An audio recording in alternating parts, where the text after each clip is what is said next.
Sebelum kita masuk pada pembahasan materi, untuk itu tidak lupa like, komen, dan subscribe channelnya. Semoga channel ini bermanfaat untuk kita semua. Bagi teman-teman sahabatku yang sudah like, komen, dan subscribe, saya ucapkan terima kasih. Dan juga bagi teman-teman yang belum like, komen, dan subscribe channel Yesaya 07, langsung saja teman-teman sobatku semuanya. Semoga video ini bermanfaat.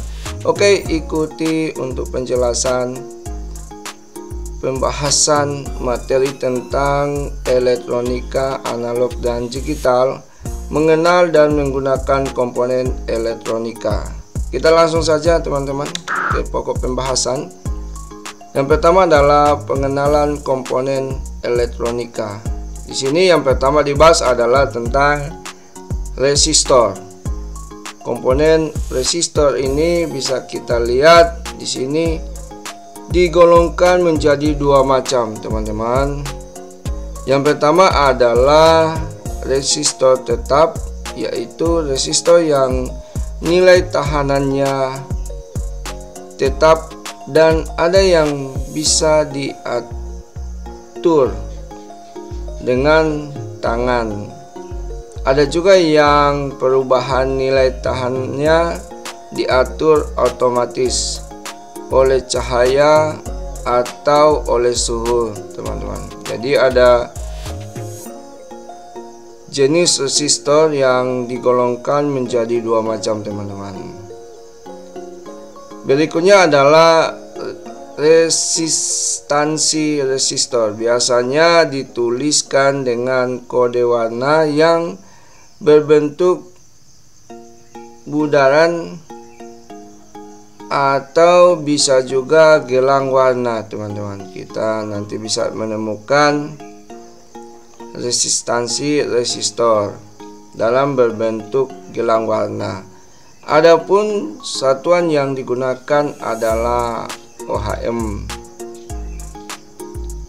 Kecuali biasanya resistansi suatu resistor ditandai dengan toleransinya, juga berupa gelang warna yang dituliskan setelah tanda resistansi. Kita bisa lihat di sini adalah untuk pokok pembahasan pertama adalah tentang pengenalan komponen elektronika, khususnya pada resistor, di mana resistor lagi terdapat dua macam resistor. Selanjutnya ada resistansi resistor. Ini biasanya dituliskan dengan kode warna yang berbentuk bundaran, yang dimana satuan yang digunakan adalah ohm, teman-teman. Oke, kita lanjut. Ya, ini salah satu bentuk atau gambar ataupun simbol yang ada pada resistor atau resistansinya, teman-teman. Kita bisa lihat ini salah satu gambar di mana ada beberapa jenis warna yang ada pada resistor. Ini juga kita lihat di sini adalah simbol dari resistor. Ini ada angka pertama warnanya ungu. Angka kedua kita bisa lihat ini ada warna kuning, dan jumlah 0 ini ditandai dengan warna merah. Selanjutnya gambar berikutnya adalah toleransi. Ini bisa kita lihat sahabatku semuanya. Selanjutnya kita akan bahas tentang resistor variabel atau VL. Nilai resistansi resistor jenis ini dapat diatur dengan tangan. Bila pengaturan dapat dilakukan setiap saat oleh operator, dalam kurung ada tombol pengatur, dinamakan potensiometer, dan apabila pengaturan dilakukan dengan obeng dinamakan primer potentiometer atau dalam kurung primpot. Tahanan dalam potentiometer dapat dibuat dari bahan karbon dan ada juga dibuat dari gulungan kawat yang disebut potentiometer wear wound untuk digunakan pada voltaik yang tinggi. Biasanya lebih disukai jenis wire worn. Nah, ini contoh penggunaan pada resistor variabel. Jadi bagaimana mengatur jenis resistor variabel? Maka di sini kita lihat ada contoh-contoh yang digunakan dan dapat dilakukan untuk penggunaan dalam pengaturan resistor variabel. Selanjutnya ini bisa kita lihat, ini salah satu gambar simbol serta jenis gambar primer potensio atau trimpot. Selanjutnya ada gambar juga, berikutnya adalah potentiometer. Ini kita lihat masing-masing memiliki simbol. Trimpot juga memiliki simbol, potentiometer juga memiliki simbol. Ini kita bisa lihat simbolnya. Selanjutnya yang berikutnya adalah resistor PK suhu dan resistor PK cahaya. Ini ada dua jenis pembahasan bagaimana resistor itu sendiri, PK terhadap suhu dan PK terhadap cahaya. Ini bisa kita akan sedikit menjelaskan tentang resistor PK pada suhu, resistor PK pada cahaya. Nilai resistansi transistor tergantung dari suhu. Ada dua jenis, yaitu NTC atau negatif temperature coefficient dan VTC positif temperature coefficient. Jadi ada dua jenis nilai yang tergantung dari suhu. Yang pertama adalah NTC dan VTC. NTC resistansinya kecil. Bila panas dan makin dingin, maka makin dingin makin besar. Ini untuk NTC, khusus untuk resistansinya kecil. Bila panas dan makin dingin, maka makin besar. Sebaliknya VTC, resistansinya kecil bila dingin dan membesar bila panas. Ini berbalik dari resistansi pada NTC. Ada lagi resistor jenis lain, ialah LDR, light defending resistor, yang nilai resistansinya tergantung pada sinar atau suatu cahaya. Jadi khusus untuk resistor jenis ini, jenis light defending resistor ini tergantung pada sinar atau suatu cahaya. Jadi ada beberapa resistor yang dimana PK terhadap suhu dan PK terhadap cahaya. Dan untuk ketergantungannya ini kita bisa lihat ada 3, NTC, VTC, dan LDR itu sendiri dimana tergantung pada sinar atau cahaya. Nah, ini kita lihat di sini ada simbol serta yang dimiliki oleh VTC dan NTC. Ini ada kapasitor kondensator. Ini kita lihat ada beberapa penjelasan tentang kapasitor kondensator. Kapasitor dapat menyimpan muatan listrik. Sekali lagi, kapasitor dapat menyimpan muatan listrik, dapat meneruskan tegangan bolak-balik AC, akan tetapi menahan tegangan DC. Besaran ukuran kekuatannya dinyatakan dalam var atau simbolnya F. Dalam radio, kapasitor digunakan untuk yang pertama ini menyimpan muatan listrik, 2 mengatur frekuensi, yang ketiga sebagai filter atau penyaring, yang keempat adalah sebagai alat kopel atau penyambung. Jadi untuk kapasitor yang digunakan di dalam radio ini ada empat hal. Yang pertama adalah menyimpan muatan listrik, mengatur frekuensi, sebagai filter. Yang keempat adalah sebagai alat kopel atau penyambung. Yang berikutnya adalah berbagai macam kapasitor digunakan pada radio.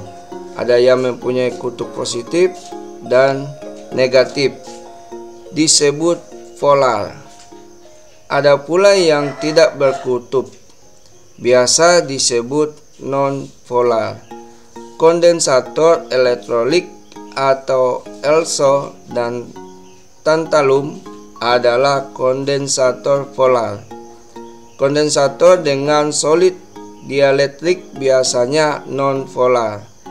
Misalnya keramik, milar, silver, mica, MKS atau polistiren, MKP polypropylene, MKC, ada MKT dan MKL. Ini berbagai macam kapasitor yang digunakan pada radio, baik mempunyai kutub positif dan juga negatif, di mana disebut polar. Jadi ini salah satu pembahasan tentang kapasitor kondensator. Kita lanjut teman-teman, sahabatku semuanya. Ini salah satu gambar simbol juga, di mana ada ELSO, ada keramik, ada cerems. Ini simbolnya, kita lihat masing-masing memiliki simbol yang berbeda. Selanjutnya ada kapasitor variabel atau Farco, di mana penjelasan kapasitor variabel ini atau Farco ini nilai kapasitansi atau kapasitas jenis kondensator ini dapat diatur dengan tangan. Bila pengaturan dapat dilakukan setiap saat oleh operator, ada tombol pengatur khusus untuk kapasitor variabel ini atau Farco, di mana dinamakan kapasitor variabel Farco, dan apabila pengaturan dilakukan dengan obeng dinamakan kapasitor timer. Ini ada dua jenis pengaturan khusus untuk kapasitor variabel atau Farco, di mana dilakukan dengan menggunakan tangan. Selanjutnya dilakukan dengan menggunakan obeng atau dinamakan dengan kapasitor timer. Jadi ada dua hal atau dua tindakan yang dilakukan khusus untuk kapasitor jenis ini. Nah, ini kita lihat di sini ada salah satu gambar, ada gambar Farco, kapasitor Farco yang dilakukan oleh tangan dan dilakukan oleh obeng. Ini ada timer. Selanjutnya adalah kumparan atau coil.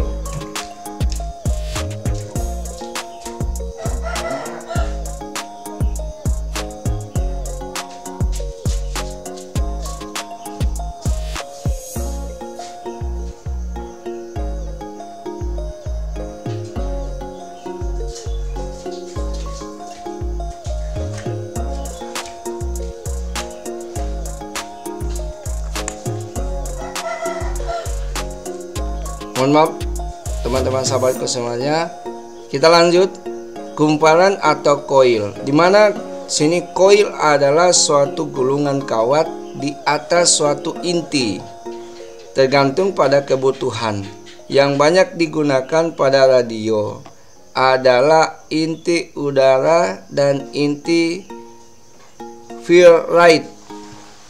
Koil juga disebut induktor. Nilai induktansinya dinyatakan dalam besaran Henry atau H. Ini salah satu penjelasan tentang kumparan atau koil, di mana koil itu sendiri berbentuk suatu gulungan kawat di atas suatu inti, tergantung pada kebutuhan yang banyak digunakan pada radio. Ini kita lihat untuk penjelasan kumparan koil. Ini salah satu gambar dari kumparan koil. Ini kita lihat ada koil inti udara, ada koil inti ferrite.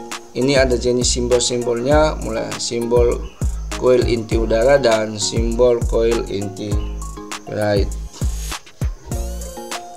Digunakan untuk sebagai pengatur frekuensi. Selanjutnya ada transformator atau trapo. Trapo atau transformator adalah dua buah kumparan yang dililitkan ada satu inti. Inti bisa inti besi atau inti ferrite. Ia dapat meneruskan arus listrik AC dan tidak dapat untuk digunakan pada DC. Kumparan pertama disebut primer, ialah kumparan yang menerima input. Kumparan kedua disebut sekunder, ialah kumparan yang menghasilkan output. Berarti ada dua hal yang harus kita perhatikan di sini, khusus transformator, di mana berbasis yang primer dan berbasis yang sekunder, di mana untuk khusus sekunder ialah kumparan yang menghasilkan output, sedangkan primer adalah kumparan yang menerima input atau masukan. Selanjutnya adalah integrated circuit. Integrated circuit ini sebenarnya adalah suatu rangkaian elektronika yang dikemas menjadi satu kemasan yang kecil. Beberapa rangkaian yang besar dapat diintegrasikan menjadi satu dan dikemas dalam kemasan yang kecil. Suatu integrated circuit yang kecil dapat memuat ratusan bahkan ribuan komponen. Ini kita lihat di sini ada dua gambar jenis integrated circuit, single inline dan dual inline atau DIL. Ini kita lihat dua jenis gambar dari integrated circuit. Ada single, ada dual, single inline dan dual inline. Kita lanjut. Nah, ini ada matematika era digital. Untuk pembahasan ini teman-teman, kita akan lanjut pada pembahasan berikutnya, khusus untuk matematika era digital atau perkembangan perubahan digital dalam penggunaan matematika, di mana teknologi komputer sangat penting untuk membantu kita dalam pengelolaan data, dalam pengelolaan perhitungan atau matematika. Pembahasan ini saya akan jelaskan pada video berikutnya. Tetap semangat, salam sukses. Untuk itu tidak lupa kembali lagi saya mengajak teman-teman semuanya adalah like, komen, dan subscribe channel Yesaya07. Semoga channel ini bermanfaat untuk kita semua. Salam sukses, tetap semangat, dan selalu menjaga kesehatan.